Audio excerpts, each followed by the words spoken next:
देख ले, अच्छे से देख। दोस्तों, नो न्यूज़ ओनली व्यूज़ पर आज हम फिर उसी मुद्दे पे आ रहे हैं कि नर्मदा क्षेत्र में आदिवासियों के साथ जो कुछ हो रहा है और जिस तरह की स्थितियों का वो सामना करते हैं, चाहे मौसम हो, चाहे सरकार की योजनाएं हों और चाहे बांध प्रबंधन की लापरवाही, सजा उनको ही मिलती है।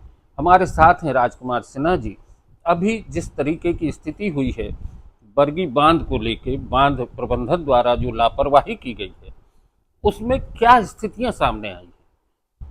देखिए क्या है कि यहाँ तो जलाशय का एक लेवल बना हुआ है 422-76, इसके ऊपर पानी जाने का कोई सवाल नहीं है। तो लोगों ने तो वहाँ 422-76 जो मैक्सिमम वाटर लेवल है उस पर घर बना लिया है। अब उस जगह से पे पानी आ जाना ये कहीं न कहीं दर्शाता है कि सरकार ने पानी को रेगुलेट करने में बहुत ही गलती की है। और जो भारतीय जो मौसम विभाग ने जो जानकारी दिया था उसका एंटीसिपेशन, उसका कैलकुलेशन इन्होंने समय पर नहीं किया, जिसके कारण ये पानी अपने आप भर गया। और वो जो पानी के लिए गेट खोले उन्होंने लेट गेट खोला, जिससे कि जो जलग्रहण क्षेत्र में बहुत सारे ऐसे दर्जनों गांव हैं जहां पर कि पानी भर गया है, घरों में पानी घुस गया है, लोगों का जाल बह गया है, मछुआरों का।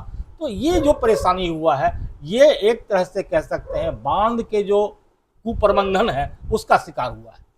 देखिए क्या है, 1 सितंबर को भारतीय मौसम विभाग ने चेतावनी दे दी थी। उसके बाद भी बांध प्रबंधन ने इस मुद्दे को गंभीरता से नहीं लिया, ना ही कोई अलर्ट जारी किया, ना किसी तरीके की गांव वालों को समझाइश दी गई कि वे अपने घरों से बाहर निकल जाएं। स्थिति ये है, कितने गांव करीब डूब चुके होंगे अभी वहां पर? देखिए बरगी बांध से 162 गांव प्रभावित हुआ है, उसमें कम से कम दर्जनों गांव ऐसे अभी रिपोर्टिंग अभी आई है, अभी बहुत गांव से रिपोर्टिंग आना बाकी है। तो दर्जनों गांव में ऐसे घरों में पानी घुस गया है, खास करके जो मछुआरा समाज के लोग हैं, जो जो जो जलाशय के पास रहते हैं उनके घरों में पानी घुस गया है। बहुत सारे जो खेत भुंटा का लगाए हुए उन खेतों में पानी घुस गया है जो पूर्ण रूप से डूबा नहीं है।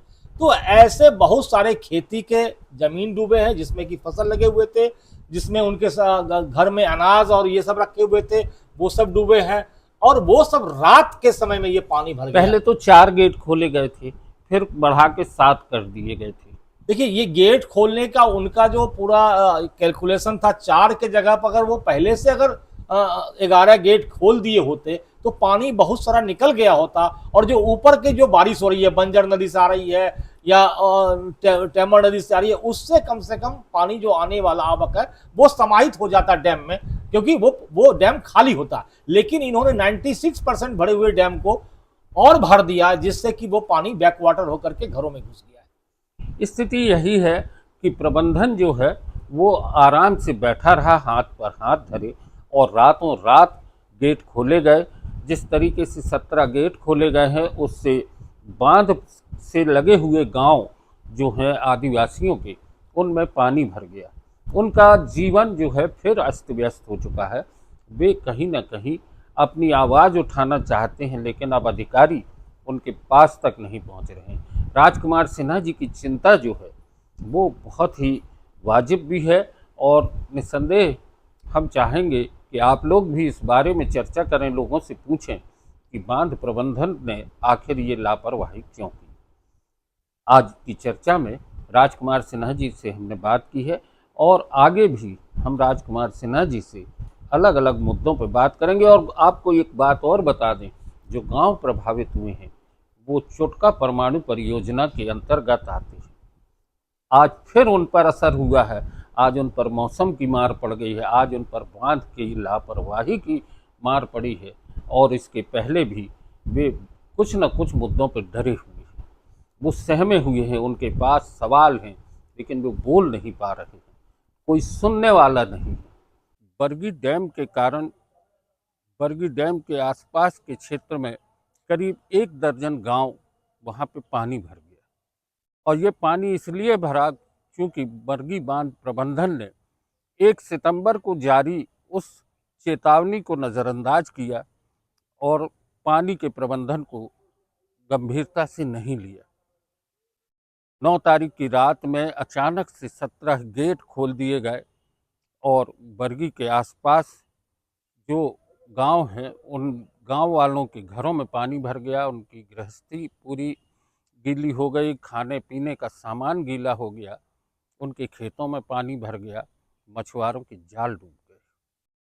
लापरवाहियां किसी की भी हों, उन्हें माफ़ नहीं किया जा सकता जब वो एक बड़े वर्ग के लिए होती है। जैसे कि बरगी बांध प्रभावित क्षेत्र में दर्जनों गांव के आदिवासियों की वर्ष भर की मेहनत डूब गई है और वहां पर मछुआरों के जाल भी बह गए, उनकी आजीविका के साधन प्रभावित हो चुके हैं। इसलिए जरूरी है कि सरकार समय रहते उन बांध प्रभावित क्षेत्र में जो ग्रामीण हैं उनके लिए मदद करे और लापरवाह अधिकारियों के विरुद्ध तत्काल कार्रवाई करे, ताकि भविष्य में इस तरह की लापरवाहियां ना हों। नो न्यूज़ ओनली व्यूज़ पर आज बस इतना ही। धन्यवाद।